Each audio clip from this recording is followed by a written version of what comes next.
Young, and the Restless spoilers Tuesday, full episodes the 31st of March 2026. There are moments in Genoa City when power stops being a game and becomes something far more dangerous, something raw and personal, and what is unfolding now feels like the kind of collision that has been building for far too long, a slow burn finally erupting into something no one can control because when Victor Newman loses his anchor, when Nicky is no longer there to soften his edges or restrain his impulses, he does not retreat, he escalates, and that escalation is not subtle. It is deliberate, calculated, and designed to send a message that echoes through every corner of the family he has spent his life shaping and controlling. Victor's warning to Kane is not just a threat, it is a declaration of dominance, a reminder that in his world power is not shared, it is enforced, and the way he delivers it carries a weight that suggests he is no longer interested in negotiation, only an outcome. And what makes this moment particularly volatile is that Kane is no longer the man Victor once knew, no longer the player who could be manipulated through predictable pressure points because something inside Kane has shifted. Something has hardened, and that shift is rooted in the truth. He has uncovered the realization that the kidnapping, the chaos, the emotional devastation he endured were not accidents, but part of a larger scheme, a calculated move in a game he did not even know he was playing. That kind of betrayal does not simply provoke anger, it reshapes a person. It strips away whatever restraint they once had and replaces it with something far more dangerous, a willingness to act without hesitation, without regard for consequence, and Kane's reaction reflects exactly that transformation. Because he is no longer trying to understand what happened, he is reacting to it, and that reaction is fueled by a sense of loss that goes beyond the immediate situation. It is about trust, about identity, about the realization that he has been treated as expendable in a world where he once believed he had control. Lily standing at the center of this storm becomes both a catalyst and a casualty of everything that is unfolding, because while she may have believed she was making strategic choices, aligning with Victor in a way that would ultimately give her leverage, she now finds herself facing the consequences of those decisions in a way she did not anticipate. And what makes this particularly painful is that her intentions, however misguided, were not rooted in cruelty, but in a desire to regain control, to secure a position in a world that constantly shifts beneath her. And yet, intention does not erase impact, and the impact of her actions is now reflected in Kane's anger, in Devon's disappointment, in Nate's skepticism, and in the growing realization that she may have lost more than she ever stood to gain. Devon's opposition is not explosive, but it is firm, grounded in a sense of principle that has been shaped by his own experiences, and his reaction to Lily is not just about what she did, but about what it represents, a breach of that cannot be easily overlooked. And this creates a dynamic where every interaction between them is charged with unspoken tension, because the history they share makes the betrayal feel deeper, more personal, and more difficult to reconcile. And Nate, observing from his own perspective, adds another layer to this conflict, one that is less emotional but no less critical, because his focus on accountability forces Lily to confront the reality of her choices without the comfort of emotional justification. Phyllis, however, does not allow for subtlety, and her confrontation with Kane becomes a flashpoint that reveals just how far he has been pushed, because she represents everything he now distrusts: manipulation, opportunism, the willingness to exploit a situation for personal gain, and his reaction to her is immediate, intense, almost uncontrollable, because in her presence he sees not just an individual but a reflection of the larger system that has betrayed him. And this is where the danger truly escalates, because Kane is no longer distinguishing between personal and strategic enemies. He is reacting to everything with the same level of intensity, and that lack of distinction makes him unpredictable, in a way that no one around him is prepared to handle. From my perspective, this transformation in Kane is one of the most compelling aspects of the storyline, because it highlights how easily a character can shift from controlled to volatile when pushed beyond their limits. And while it would be easy to frame his actions as purely reactive, there is also a sense that this darker side has always existed beneath the surface, waiting for the right conditions to emerge. And now that it has, the question is not whether it can be contained, but how far it will go before something irreversible happens. Nicky's role in all of this adds another layer of tension that cannot be ignored, because her decision to act against Victor, to push back against the increasingly extreme measures he is taking, represents a break in a dynamic that has long defined their relationship. And this break is not just personal, it is symbolic, because it suggests that even the strongest loyalties have limits, and that when those limits are crossed, the consequences can ripple outward in ways that affect everyone connected to them. And Victor, for all his power, is not immune to that shift, because while he may continue to assert control, there is an underlying instability in a world where his closest ally is no longer fully aligned with him. As the divide within the family deepens, the lines between ally and adversary become increasingly blurred, because loyalty is no longer a fixed concept.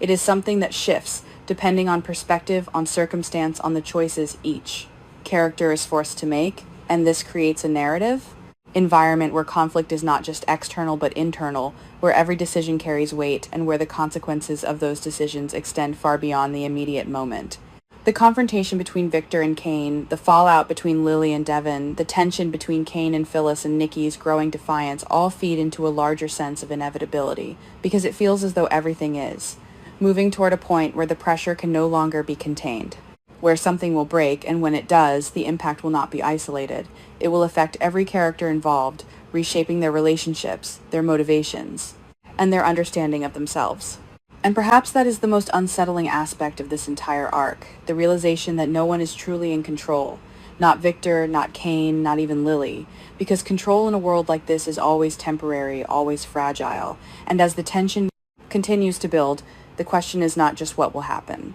next, but who will still be standing when it does, and what they will have lost in the process. There are moments in Genoa City when the truth does not arrive as a revelation, but as a rupture, something that splits relationships apart and exposes everything that has been carefully hidden beneath layers of loyalty and denial, and what is happening now around Lily, Devon, Nate, Nikki, and the Newman. Family feels exactly like that kind of rupture, a point where emotions that have been contained for too long finally begin to spill over, forcing every character to confront not only what has been done, but what they are willing to defend, forgive, or destroy in response.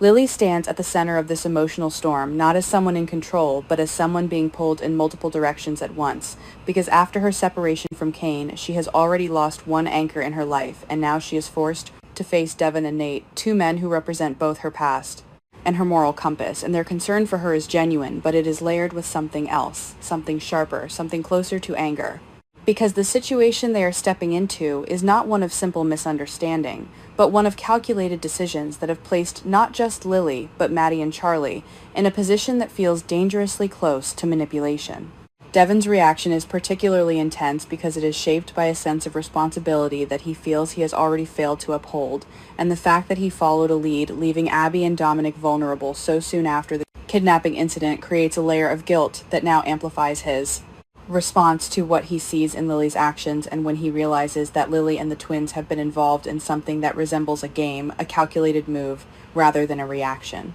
That guilt transforms into frustration, because from his perspective, this is not just about poor judgment. It is about a pattern of decisions that prioritize strategy over safety, and that is something he cannot easily accept. Nate, while less emotionally volatile, brings a clarity that cuts just as deeply, because his concern is not just about what has happened, but about what it reveals, and his questions are not accusatory in tone, but they carry a weight that forces Lily to confront the inconsistencies in her own reasoning. And this dynamic creates a space where Lily cannot rely on emotional defense. She must articulate her choices in a way that makes sense not just to herself, but to those who are now questioning her, and that is a far more difficult task than simply justifying her actions internally. From my perspective, this confrontation is one of the most effective elements of the storyline because it strips away the illusion that intentions are enough, and while Lily may have believed she was acting in a way that would ultimately benefit her and those around her, the reality is that the impact of those actions tells a different story, and the tension between intention and consequence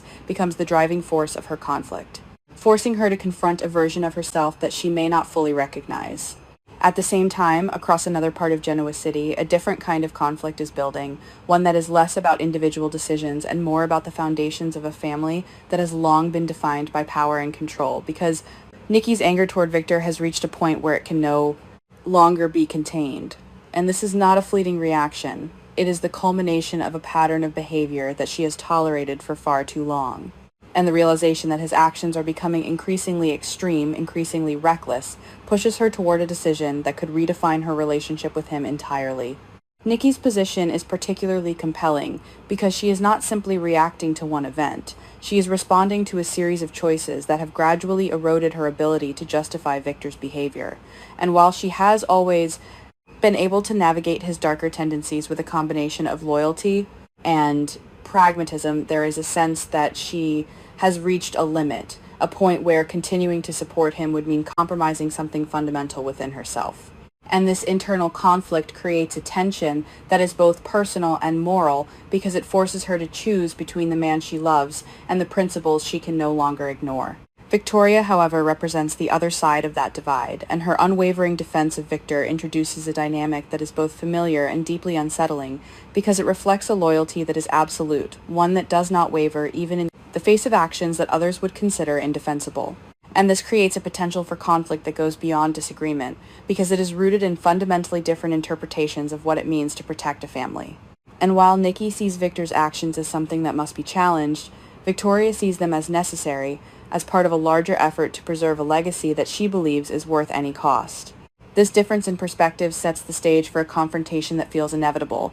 because when two people who share a deep bond begin to see the world in fundamentally incompatible ways, the resulting conflict is not just about the issue at hand, but about identity, about values, about what